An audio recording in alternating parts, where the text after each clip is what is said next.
کہ اللہ کریم نے قرآن مجید میں ہمیں یوں سمجھیے زندگی کو آسان بنانے کا ایک فارمولہ عطا فرمایا. اور کیا فرمایا؟ وَقُولُوا لِلنَّاسِ حُسْنًا، اور لوگوں سے اچھی بات کہو. آپ یقین کریں جس نے اس فارمولے پر عمل کر لیا نا، اس کی زندگی آسان، اس کی فیملی خوش، اس کے دوست راضی، وہ ہر جگہ ترقی کرنے لگتا ہے. اب آپ خود دیکھیں، ایک دکاندار ہے، سودا بڑا اچھا ملتا ہے، مگر جب جاؤ اس کی زبان پر سختی ہے، گالیاں ہیں، جھاڑتا ہے، سودا ایسے دیتا ہے جیسے بھیک دے رہا ہے. ادھر گاہک جائیں گے، یا ایک ایسا دکاندار ہے جو ہر آنے والے گاہک سے محبت سے بات کر رہا ہے، پیار سے بات کر رہا ہے، طبیعت بھی پوچھ رہا ہے. بندہ کہتا ہے بڑا با اخلاق ہے. اخلاق کی برکت سے کاروبار بھی بڑھتا ہے، اخلاق کی برکت سے عزت بھی بڑھتی ہے، ترقی ملتی ہے اس کو. ایک ہی ادارے میں دو بندے جاب کر رہے ہیں، ایک سب سے دوستی، پیار، محبت، ٹیک کیئر کرنے والا، اور ایک سب سے لڑنے والا. بتاؤ ترقی کس کو ملے گی؟ با اخلاق کو ترقی ملے گی. یعنی یہ وقولوا قولا، یہ جو فرمایا نا قرآن کا جو حکم ہے کہ وقولوا للناس حسنا، لوگوں سے اچھی بات کہو، یہ آپ کے کاروبار میں ترقی کروا دے گا، یہ آپ کی نوکری میں ترقی کروائے گا، یہ آپ کی عزت میں ترقی کروائے گا، یہ آپ کے فیملی میں محبتوں کو بڑھائے گا. یہ ایک چھوٹا سا حکم جو ہے نا، وہ میری پوری لائف کو آسان کر سکتا ہے. لیکن لوگوں کو یہ بات سمجھ نہیں آتی. کچھ لوگوں کے منہ سے پھول جھڑتے ہیں اور کچھ لوگوں کے زبان سے انگارے جھڑتے ہیں. انہیں احساس نہیں ہو رہا کہ میں کتنوں کا دل توڑ رہا ہوں، کتنوں کو تکلیف پہنچا رہا ہوں. کاش یہ بات ہمیں سمجھ آ جائے. میرے پیارے اسلامی بھائیوں، اب ایک اور واقعہ سنیے. نبی پاک کے سمجھانے کا انداز، ایک ہمارے سمجھانے کا انداز. پتہ نہیں ہے نماز کیسے پڑھتے ہیں، پتہ نہیں ہے تلاوت کیسے کرتے ہیں، پتہ نہیں مسجد کا ادب کیا ہے. ایسے ڈانٹ کے سمجھائیں گے کہ بندہ پہلے ڈر جائے. اب پیارے آقا علیہ الصلوۃ والسلام کا دور ہے، اور وہ حضرت معاویہ بن حکم سلمی رضی اللہ تعالیٰ، صحابی رسول ہیں، اپنا ہی واقعہ بیان کرتے ہیں. کہتے ہیں میں شروع میں جب اسلام میں نماز فرض ہوئی نا، تو نماز کے دوران باتیں کرنے کی اجازت تھی.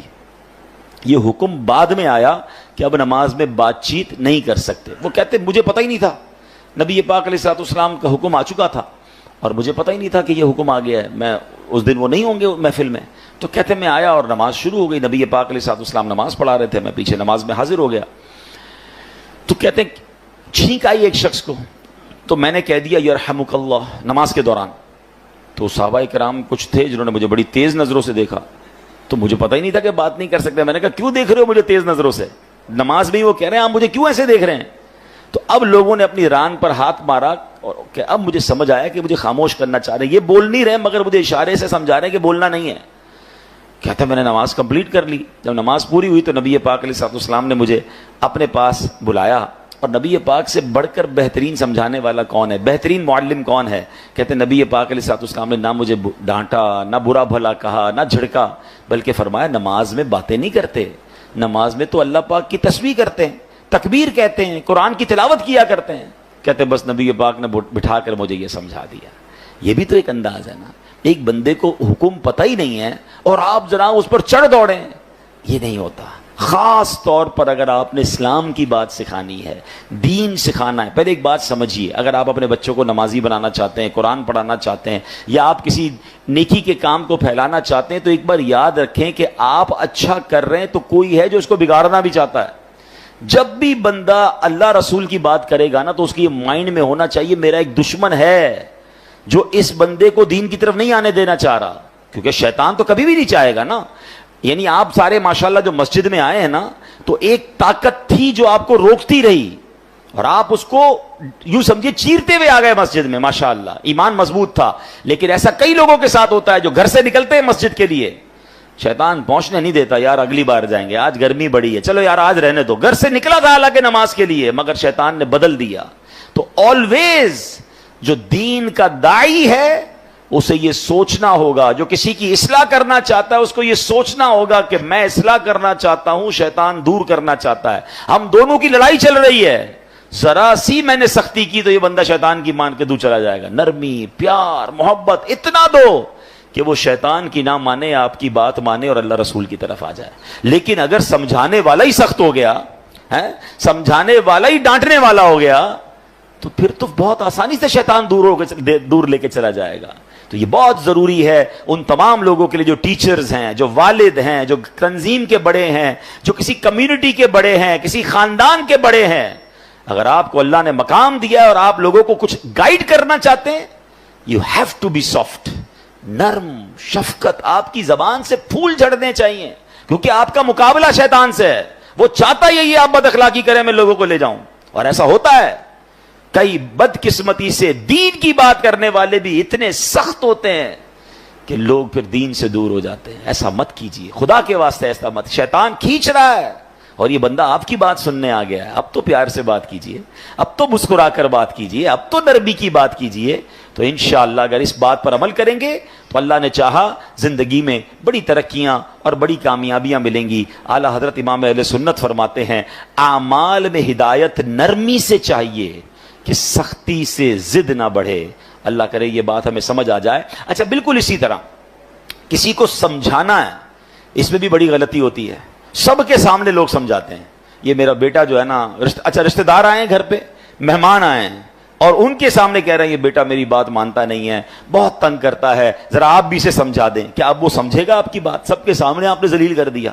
بلکہ ہمارے ساتھ بھی ہوتا ہے کہ کسی بزرگ, کسی عالم دین کے پاس اپنے بیٹے کو لے کر لائن میں لگ کر آتے ہیں اور کہتے ہیں میرا بیٹا بڑا شرارتی ہے, مجھے بہت تنگ کرتا ہے, آپ ذرا اس کو سمجھا دیں. آپ سوچیں, آپ نے اس بیٹے کو اس دیندار آدمی کے سامنے ذلیل کر دیا, وہ کیسے اپنے باپ سے محبت کرے گا؟ ہونا کیا چاہیے تھا, والد آ کر کہتا میرا بڑا پیارا بیٹا, حضرت اس کے لیے دعا کر دیں. یہ بھی تو ہو سکتا ہے, دعائی کروانی تھی, اس کی برائی کرنا ضروری ہے سب کے سامنے. اور ہو سکتا ہے آپ کا یہ جملہ بیٹے کے دل میں آپ کے لیے نرمی ڈال دے کہ یار میں ابو کو اتنا تنگ کرتا ہوں, ابو پھر بھی جا کے ایک عالم دین کے پاس, ایک بزرگ کے پاس جا کر کیا کہہ رہے ہیں کہ میرے بیٹے کے لیے دعا کر دیں, میرا پیارا بیٹا ہے. کتنا یہ تو طریقہ ہوتا ہے دل میں محبت ڈالنے کا. ہم خود ہی اپنے بچوں, اپنے چھوٹوں سے اپنے دل میں محبت دور کر رہے ہوتے ہیں. اچھا, پھر اسی طرح ایک اور کہانی کیا ہو کر آج کل لوگ ہو گئے ہیں, سوشل میڈیا پہ سمجھانا ہے. اب مجھے ایک بات بتائیں, آپ نے کسی ایک بندے کو سمجھانا ہے, اس کو ویڈیو پہ سمجھائیں گے آپ؟ اب ویڈیو پہ آپ سمجھا رہے ہیں تو شیطان ہو سکتا ہے اس کو ضد ہو جائے. اچھا, آپ نے اس کو سمجھایا یا اس کی کوئی برائی بتائی اور اس نے وہ برائی ختم کر بھی لی, تو یہ ہزاروں لاکھوں لوگوں کو آپ نے اس کی برائی بتائی, اس کا عذاب کس پر ہے, اس کا گناہ کس پر؟ یہ کون سا طریقہ ہے کہ آپ کو کسی فرد سے پرابلم ہے اور آپ اس کو سوشل میڈیا پہ سمجھا رہے ہیں, ویڈیو کے ذریعے سمجھا رہے ہیں؟ یہ تو عجیب ہو گیا, یہ دشمنی بڑھانے والی بات ہے, یہ شیطان کو خوش کرنے والی بات ہے. اللہ کرے کہ یہ لوگوں کو بات سمجھ آ جائے کہ ایک جملہ یاد کر لیں, جس نے کسی کو سب کے سامنے سمجھایا اس نے اس کو ذلیل کیا, اور جس نے کسی کو اکیلے میں سمجھایا اس نے اس کو زینت بخشی. ہاں, اگر پیار ہے نا کسی سے, سمجھانا ہے تو اکیلے میں, حضرت آپ نے پرچی لکھ دیں, میسج کر دیں کہ یہ آپ کے بیان میں پرابلم تھا, یہ آپ کے انداز میں پرابلم تھا, یا کوئی بھی آپ کی فیملی کا ایشو ہے, آپ کے دوستوں میں ایشو ہے, ذرا اکیلے میں آپ سے بات کرنی ہے پیار سے. اچھا, اس میں بھی ایک انداز اختیار کیا جا سکتا ہے کہ آپ نے اس دن جو یہ بات کہی تھی, شاید ہو سکتا ہے میرے سننے میں غلطی ہوئی ہو, اگر ایسا کہا تھا تو ایسا نہیں کہنا چاہیے, پیارے بھائی ناراض مت ہوئی ہوگا. یہ بھی تو ایک انداز ہے نا, آپ اصل سمجھانا چاہتے ہیں, اور اگر آپ لڑنا چاہتے ہیں, ذلیل کرنا چاہتے ہیں, تو پھر اپنے دل سے پوچھئے, اس سے سلو نہیں ہوتی ہے. قرآن کا حکم یاد رکھیے گا کہ لوگوں سے اچھی بات کہو. اب آخری بات, بڑی کمال کی بات ہے, اگر آپ یہ سمجھ جائیں نا تو میں سمجھتا ہوں اس پورے بیان کا جو عطر ہے وہ اس گفتگو میں ہے. کہ علامہ قرطبی رحمۃ اللہ تعالی علیہ فرماتے ہیں, سمجھانے والا دنیا میں کوئی بھی ہو, آج کے دور میں کوئی حضرت موسیٰ اور حضرت ہارون سے افضل نہیں ہو سکتا. اللہ کے نبی ہے نا, اور جسے سمجھایا جائے وہ کتنا ہی بڑا گناہگار کیوں نہ ہو, وہ فرعون سے بڑا گناہگار نہیں ہو سکتا. بات سمجھ آ رہی ہے؟ یعنی آج اگر کسی کے ساتھ آپ کو پرابلم ہے, کتنا ہی اس نے آپ کو کیوں نہ ستایا ہو, کتنا ہی وہ غلط آدمی کیوں نہ ہو, گناہوں میں وہ فرعون سے بڑھ نہیں سکتا. اور ہم میں سے سمجھانے والا کوئی بھی حضرت موسیٰ اور حضرت ہارون سے بڑھ نہیں سکتا. دو ایکسٹریم ہو گئی نا, سمجھانے والا بھی ٹاپ پہ ہے اور گناہگار بھی سب سے بڑا ہے. مگر جب حضرت موسیٰ اور حضرت ہارون فرعون کے پاس جا رہے تھے تو اللہ کریم نے کیا انہیں ارشاد فرمایا تھا, فَقُولَا لَهُ قَوْلًا لَيِّنًا, تو تم اس سے نرم بات کہنا. قرآن حضرت موسیٰ حضرت ہارون کو کہہ رہا ہے, کس سے نرم بات کرنا؟ فرعون سے. یار کسی فرعون سے بڑے گناہگار سے مل لیا آپ نے جو اس سے سختی کر رہے ہو, سمجھیے. یا حضرت موسیٰ سے زیادہ اچھا سمجھانا آتا ہے آپ کو. اتنی دو ایکسٹریم مل رہی تھی, مگر آرڈر کیا تھا کہ نرمی سے بات کرنی ہے, پیار سے بات کرنی ہے. اللہ اکبر. اب یہ بات آپ سمجھ لیں, اگر آپ سمجھانا چاہتے ہیں یہ سختی سے نہیں ہو سکتا. آپ لڑنا چاہتے ہیں پھر وہ آپ کی مرضی ہے, وہ پھر آپ اللہ کو جواب دیں کہ آپ لڑائی جھگڑے والے ہیں. اگر آپ کے مائنڈ سیٹ میں یہ کہ یار اس بندے کی غلطی دور کرنی ہے یا اس کو ٹھیک کرنا ہے, اس کی تربیت کرنی ہے, آئندہ یہ نہ کرے, تو یہ کام نرمی سے ہوگا. سختی سے بگڑنے کا چانس ہے, دشمنیاں ہو جاتی ہیں. وہ ایک بات ہے نا کہ ایک بندہ کہیں جا رہا تھا, سر پہ اس کے کانچ کی چوڑیاں تھیں اور اس کا پورا ایک گٹھڑ تھا. تو ایک پولیس والا آیا کوتوال, اور اس نے آ کر ڈنڈا مارا اس میں. کہا بتاؤ اس میں کیا ہے؟ کہتا صاحب تھوڑی دیر پہلے تو چوڑیاں تھیں, اب تو کچھ بھی نہیں ہے. یعنی آپ ڈنڈا مار کر پوچھ رہے ہیں تو ٹوٹ گیا جو آپ پوچھنا چاہ رہے تھے, وہ تو چورا چورا ہو گیا. تو ہم بھی بعضوں کا ڈنڈا مار کے جو ہے نا سیدھا کرنا چاہ رہے ہوتے ہیں. کہتے ہیں نا پہلے ہی مٹکے میں سوراخ کر دو, اب جتنا پانی ڈالنا ہے تو پانی نے لیک ہی ہو جانا ہے, پانی بھرنا نہیں ہے. اب آپ ڈالے جائیں پانی, اب آپ سمجھاتے جائیں. پہلے تو سوراخ کر دیا آپ نے, کسی کو گالی دے کر ڈانٹ کر ذلیل کر کر اب بٹھا کے سمجھا رہے ہیں. آپ اس کے مٹکے میں سوراخ کر چکے ہیں, اب ڈالے جائیں, وہ نکل رہا ہے, جو بھی ڈال رہے ہیں وہ نکل رہا ہے. تو کاش یہ بات سمجھ آ جائے کہ ہے فلاح و کامرانی, نرمیوں آسانی میں ہر بنا کام بگڑ جاتا ہے نادانی میں. صدقہ خیرات کی بات ہم بہت ساری کرتے ہیں, ٹھیک ہے. آج آپ کو ایک کمال کا صدقہ بتاتا ہوں, 1 روپیہ بھی خرچ نہیں ہوگا. غریب لوگ ذرا اور غور سے سن لیں, امیر بھی سنیں, کیونکہ امیر بھی کون سا روز خرچ کرتے ہیں, ٹھیک ہے نا. یہ بغیر خرچے کا صدقہ ہے. اللہ کے حبیب علیہ الصلوۃ والسلام فرماتے ہیں اچھی بات صدقہ ہے.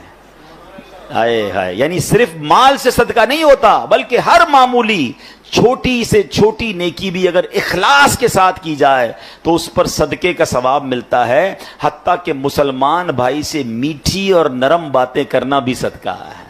تو یہ صدقہ تو روز کیا کرے نا بھائی, بغیر پیسے خرچ کیے ثواب مل ہی جائے گا, میٹر چل رہا ہے. اور اب میں آخری جملہ کہہ کر اپنی بات کو ختم کرتا ہوں. جو عاشقان رسول ہیں, جو نبی پاک سے محبت کرتے ہیں, اس میں اس حدیث میں ان کے لیے ڈر بھی ہے اور ان کے لیے خوشخبری بھی ہے. اللہ کے رسول علیہ الصلوۃ والسلام فرماتے ہیں کہ بے شک تم میں سے مجھے سب سے زیادہ پیارے, سنو آقا فرمانے تم میں سے سب سے زیادہ پیارے اور قیامت کے دن میرے نزدیک ترین وہ لوگ ہوں گے. اب مجھے بتائیں, میں آگے بندہ نہ بتاؤں کون ہے, انعام کیسا ہے. قیامت میں آقا کے سب سے قریب اور نبی پاک فرمائے میرے لیے سب سے زیادہ پیارے. سچی بات یہ میں اگلی جملہ نہ بھی کہوں نا تو ہم سب نے یہ سودا کر لینا چاہیے کہ وہ جو بھی کام ہے میں نے کرنا ہے. میری ساری زندگی ایک طرف, اگر میں نبی پاک کا پیارا ہو گیا اور قیامت کے دن پیارے آقا کے سب سے قریب ہو گیا تو پھر یہ کام کیوں نہ کروں. اور وہ کام کیا ہے؟ آقا فرماتے وہ ہے جو تم میں سے سب سے زیادہ اچھے اخلاق والے ہیں. جو زیادہ اخلاق والا ہے وہ آقا کو زیادہ پیارا ہے. اب غور کر لیں میرے اخلاق کیسے ہیں. اب اگلا جملہ جو ڈرانے والا ہے, تم میں سے مجھے سب سے زیادہ ناپسند اور قیامت کے دن مجھ سے زیادہ دور وہ لوگ ہوں گے جو برے اخلاق والے ہیں, جو زیادہ باتیں کرنے والے, منہ پھٹ, بانچیں کھول کر اور منہ بھر کر باتیں کرنے والے ہیں.